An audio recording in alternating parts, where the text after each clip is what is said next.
Hey friends, while I'm booting up Minecraft and gathering some wood and food, I'm gonna read your real stories. These are raw, honest, and sometimes hard to hear, so take care of yourselves as you listen. If you want to share your own story, drop it in the comments. I read everything, even the ones that hurt. I won't name names. I won't expose anyone, but I will be real with you. Alright, I've got a crafting table down, stone tools next, and while I hunt for iron, let's start with the first story. Headphones on, heart open. This is your space. This is your voice. Let's begin. Story #1. This is absolutely brutal. I thought love was a slow construction, brick by brick, quiet and sure. Turns out it can fall apart in a second. On our first anniversary, she gave me a navy hoodie and kissed me shyly. Nothing fancy, just warmth and routine. 2 days later, I found a gift receipt in the pocket. Someone had drawn a heart next to our city's name. Not her handwriting. The timestamp. 10:46 p.m., the night she said she was working late. I tried to ignore it, told myself I was crazy. But small things began to shift. Her phone face down, new perfume, hugs that stayed distant. One night while she showered, her phone lit up. Did he like the hoodie? Not we, not you. He.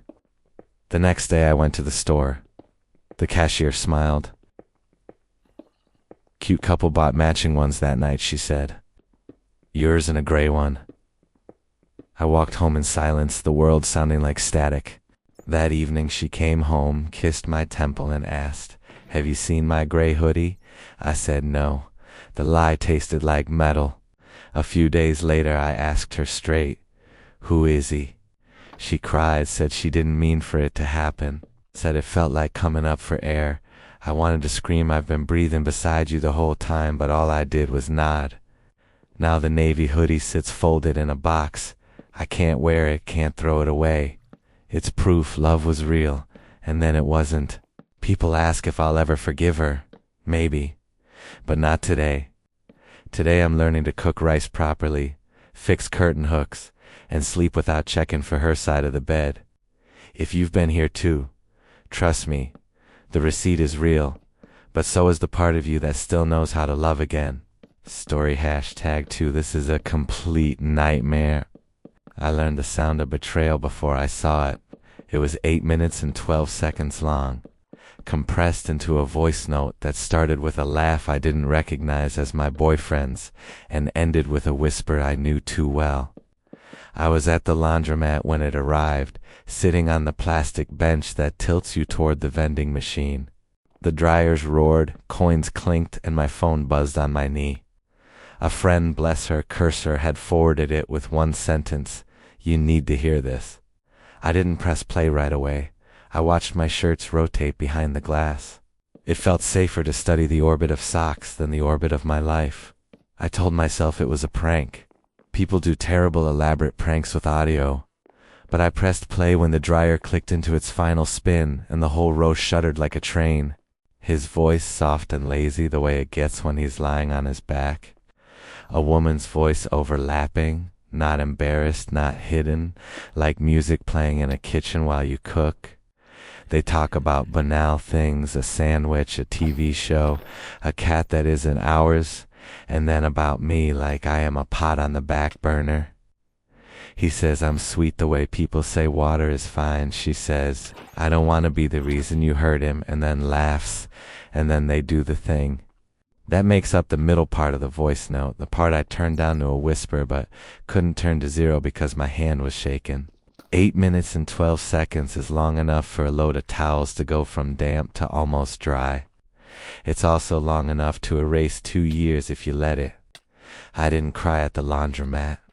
I folded my shirts with military corners and held my breath until my chest hurt.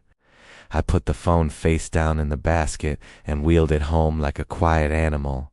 Here's the stupid detail I can't stop returning to. The week before, he asked me to teach him how to make my grandmother's soup. He diced carrots too big. He burned the onions. He kissed my wrist when I showed him how to turn the flame low so the broth doesn't shout. He put the leftovers in our fridge and labeled the container comfort with a Sharpie.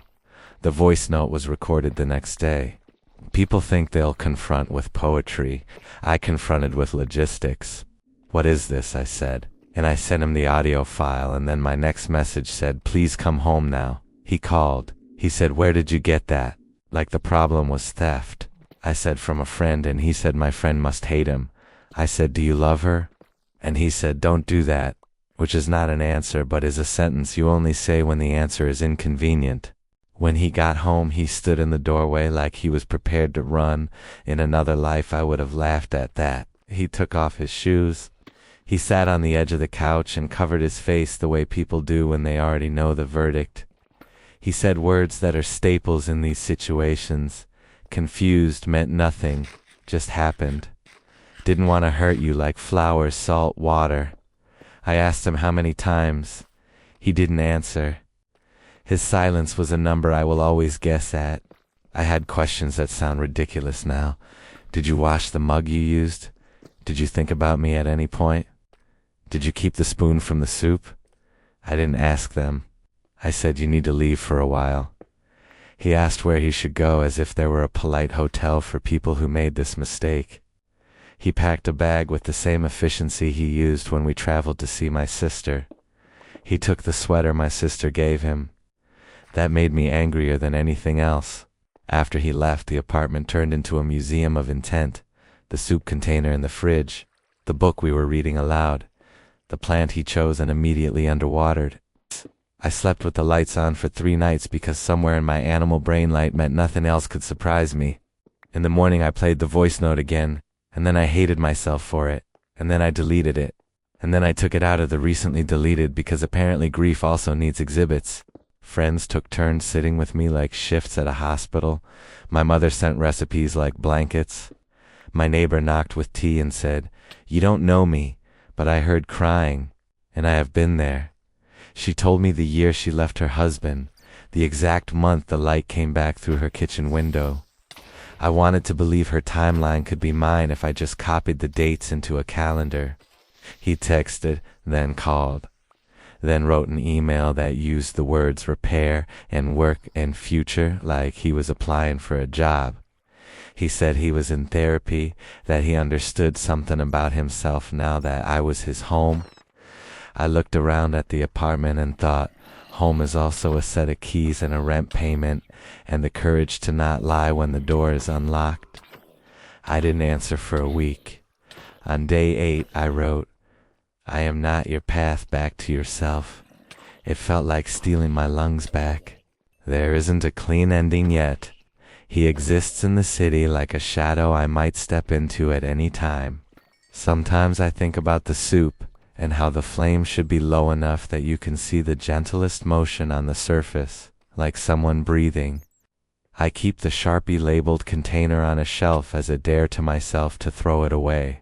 I am getting closer.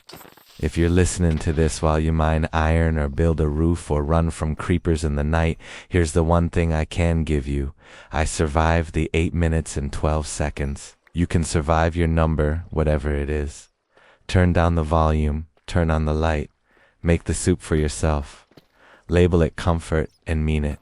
Story number 3, that's beyond messed up. There's a small blue dot that lives on my phone screen, a calm, circular lie. On Tuesdays, it used to sit at 3:30 p.m., the weekly reminder for his dentist appointment, which seemed both responsible and faintly heroic, as if he were the kind of man who flossed feelings, who went willingly toward small necessary pains so the big ones wouldn't surprise us later. Every Tuesday, the dot blinked like a lighthouse through our week. Every Tuesday, I said, "Good luck," and he said, "It's fine." And we kissed at the door with the ritual tenderness of people who think the map is the territory. 3 months ago, the blue dot moved. It slid from 3:30 to 5:45 without explanation. A quiet migration I might have missed if not for the shared calendar ping. I was in line at a grocery store, balancing a bag of lemons on my forearm and comparing brands of rice when my wrist buzzed. Event moved, dentist, no exclamation point, no reason. Just the new time and the same stubborn title in all caps, as if volume could stand in for truth. I texted something ordinary, everything okay? And got something ordinary back, yep, running late at work. But all afternoon, a new unwelcome animal began pacing the room of my chest. Suspicion does that. It doesn't bark, it pads. The next Tuesday, 5:30 came and went, and the blue dot glowed its serene little glow. I washed the mugs. I watered our plant, the one that never cared about human drama, and leaned dutifully toward the window. I set my phone on the table and tried not to look at it.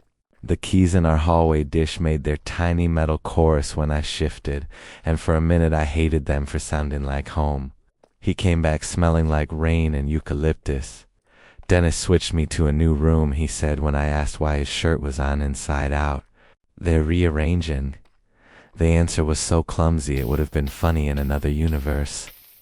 In this one it felt like a child trying to catch a falling vase with both hands and realizing at the last second that the vase is already air.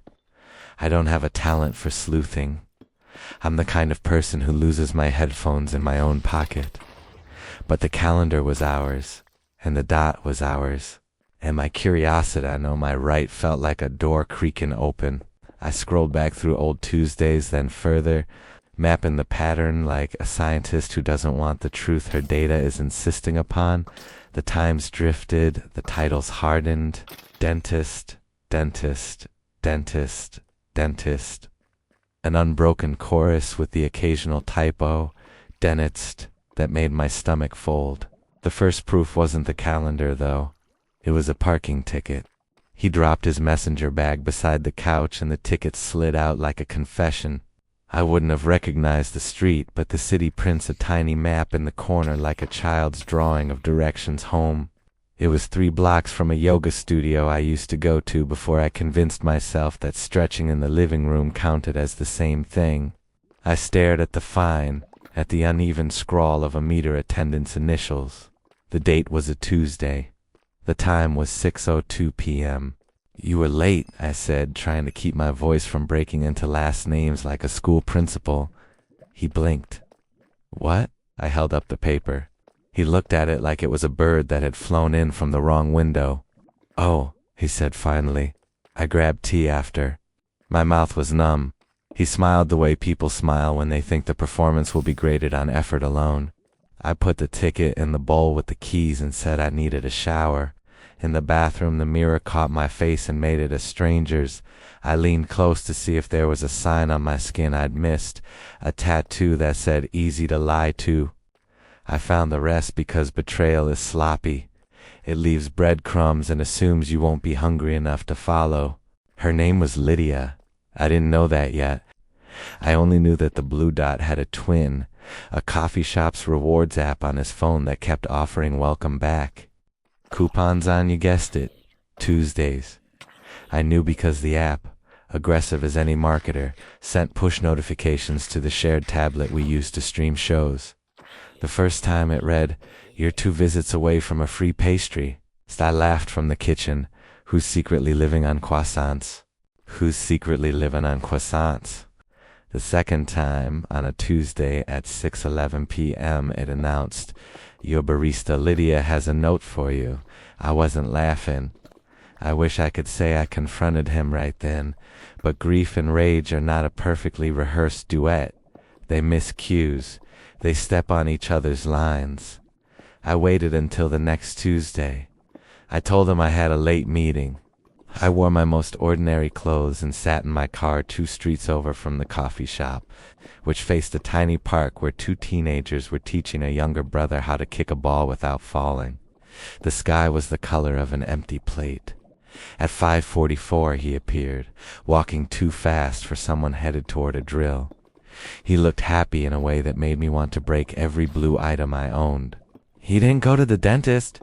He went to the coffee shop, where a woman with dark hair and a light scarf stood to hug him with the familiarity of recurring roles. They didn't kiss. That's the thing about a lot of affairs. They look like coworkers over a spreadsheet. They look like 2 people studying a menu they already know by heart.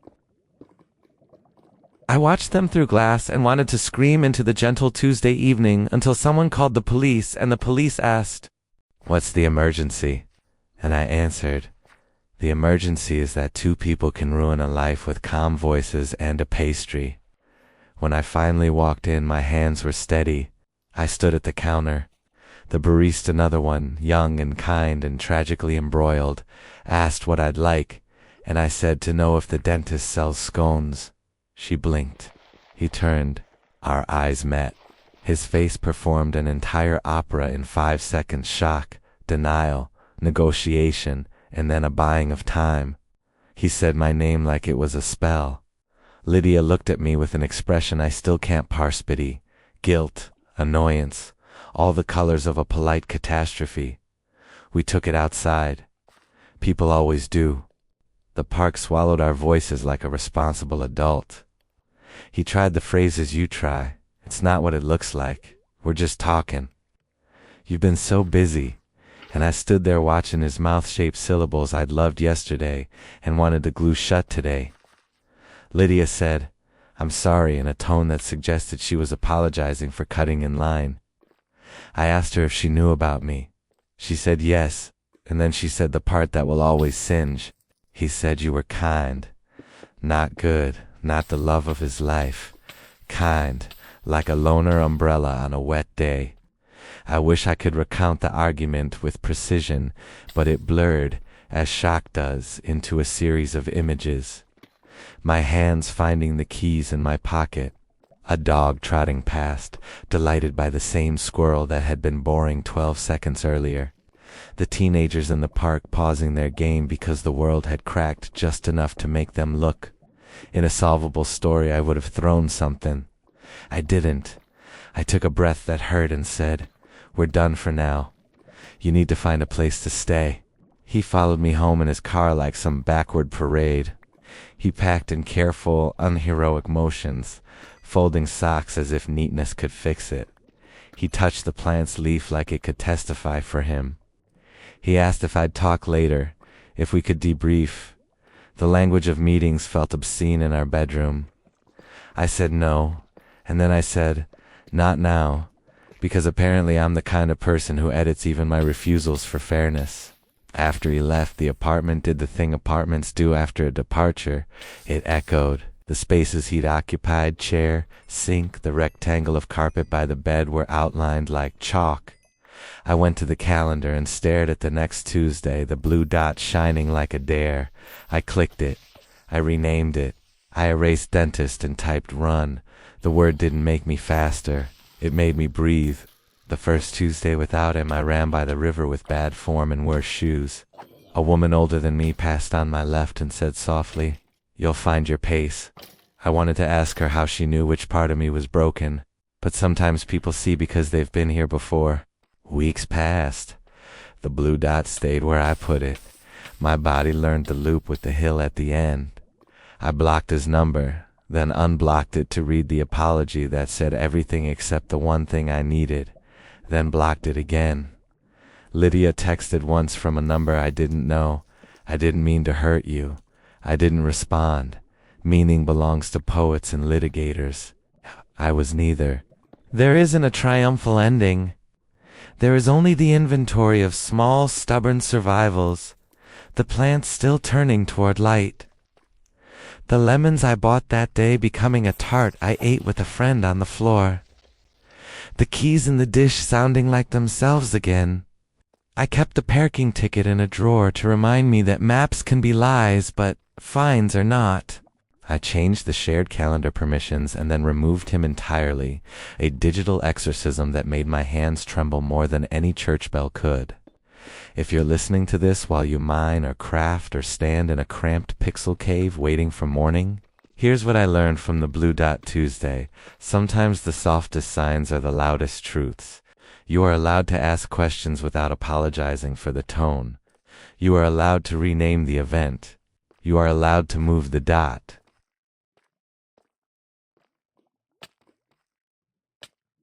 Hey, if you made it this far, thank you for watching and for sharing your stories with me. These aren't just sad tales. They're proof that we survive, we grow, and we still keep our hearts open. If you've ever been through something similar, know you're not alone here. Drop your own story in the comments. I might read it next time. Don't forget to like, subscribe, and take care of yourself. See you in the next one.